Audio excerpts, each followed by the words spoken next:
วันนี้เราสิมารีวิวบังดับเพลิงออโต้นี่คืออุปกรณ์เนาะนี่คือเราจะเอาตัวนี้มาติดใส่นี้ติดใส่อยู่นี่เนาะเป็นห้องเครื่องของอุปกรณ์ไฟฟ้านี่ออกมาเบิ่งมันจะเป็นอะไรนี่หน้าตามันก็สิประมาณนี้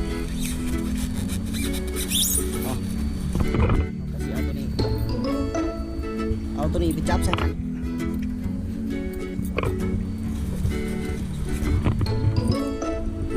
ก็แบบนี้คือหอยประมาณนี้เนาะหลังจากนั้นก็มันจะมาหันเขานี่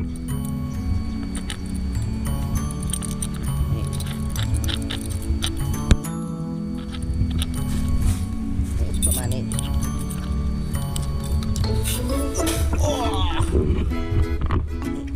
นี่เอิ้นบังดับเพลิงออโต้จังใส่ของเครื่อง2ห้อง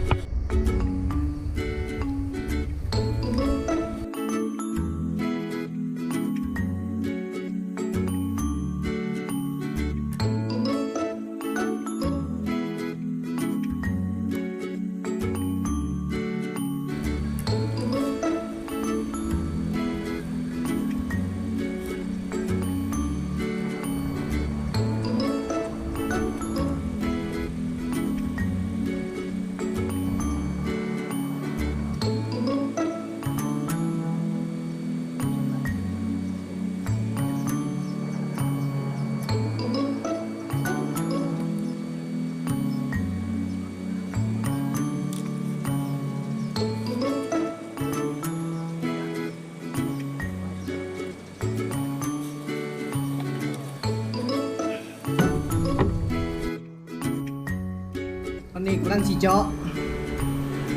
เฮ็ด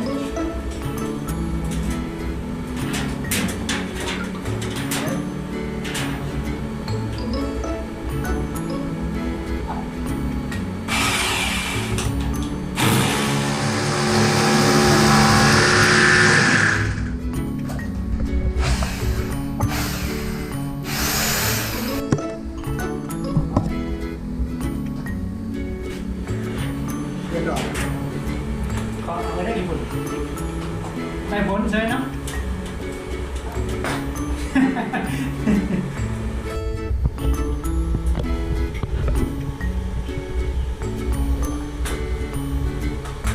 คือบอกงั้นนะใส่ก่อนหันคอจะหันมาได้เลย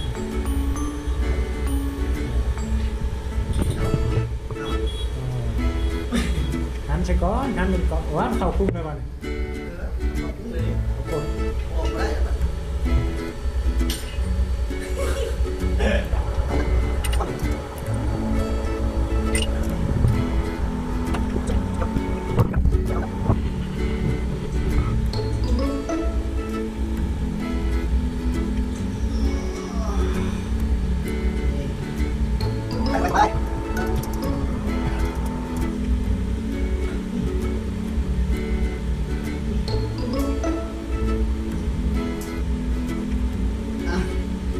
กึ๊กก็สำเร็จติดตั้งบังดับเพลิงออโต้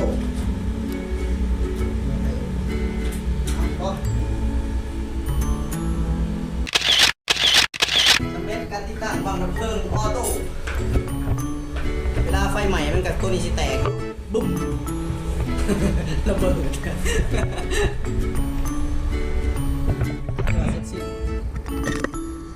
เก็บเครื่องเมื่อเขา